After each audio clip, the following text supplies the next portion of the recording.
So this is something I do before every Monster Hunter game. I never want to feel like I've wasted any or valuable materials, so I always plan out what weapons I'm going to make. Most of the time I stick to it pretty well, but it's not like it's a strict ledger for me. I find until you get to the end game, you can drive yourself into a pretty deep hole if you make whatever weapons you have available, only to realize it costs insanely rare materials later, and unfortunately doesn't even end up being good. Since I'm doing this for myself, I figured I would share it with you all. Maybe you can find it useful too. Here's the catch. I do this veteran style. No math, no testing, just pure intuition knowing my own playstyle as a guide. If you want to know what the best weapons are, you'll have to find some other YouTuber because I won't sit here and calculate it out. I use a multi-approach system to determine what weapons I'm going to initially go for, as in the end I typically end up making everything anyway. First and foremost, look at attack and elemental values, followed by sharpness. I then take bonuses such as defense or affinity buffs into consideration, and finally ease of making the weapon, something no calculator can actually tell you. I never worry about weapon slots because I feel a good armor set should be able to be universally used with any weapon non-limiting. For status weapons it's even simpler, which has the highest status and sharpness. And for all you fashion hunters, move along and never pick a weapon based on looks. Function over fashion. Here's the disclaimer. Monster Hunter Generations isn't out yet, so I'm using Tyrannical database to do my shopping. That means that there may be some translation issues, as well as a lack of weapon tree information. I'm going to do my best to not include any DLC weapons or endgame ultimate weapons, created by tickets in every upgrade. I'm also going to exclude any rust weapons here. If you find a rust weapon, just make it. They're all amazing, but more importantly, they're based on luck of finding one, so it's really not right to put it on the list. My list contains 1 to 2 top picks for each element for each weapon type. I like to give myself a little flexibility in case I'm not having any luck with monster drops. I've also got a few honorable mentions of weapons that maybe didn't make the cut here, but are definitely worthy of crafting your first round through. So let's get into it. Let's completely ignore bug type for the duration of this, shall we?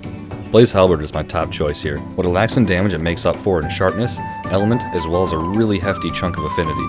If you don't want to go with that though and you rather focus on a little more damage, go with the Dino Hell Dido. I think Demon Lord and Grudgel is going to be your best pick for the end game here, but again it's going to take a little bit to make, but really, all you need to do is fix that affinity and you have a beastly weapon. Other than that, on your way up there, you can go with Full Bolt Chamber. It's got pretty decent thunder as well as really high attack, and the sharpness you can work with.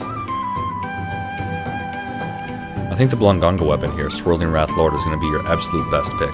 It has the highest ice element as well as really decent attack and pretty decent sharpness and some nice positive affinity.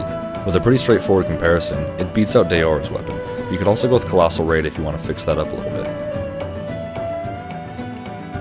Sugatomi Nagi is a really nice weapon, but it is sort of an endgame because it's going to require some Elder Dragon rare materials. So I would go with Royal Ludroth Bloom. It does lack in sharpness a little bit, but with sharpness +1 you can make up for that slightly, and you do get a little extra damage. Not to mention, it's going to be much easier to make. I have to say that out of all the gore weapons, La Merveille really stands out compared to its competitors. I would make it and stick with it. Sacrifice a little bit of blast element for a definite boost in sharpness and damage, I would go with Electrode. While the difference in the paralyzed stat is kind of nominal, I would recommend Highest of Glaives over Needlevine or Nyan Rod, simply because it beats them both in sharpness, which is pretty difficult to compete for, and it also has 3 slots, which is fantastic for a status set.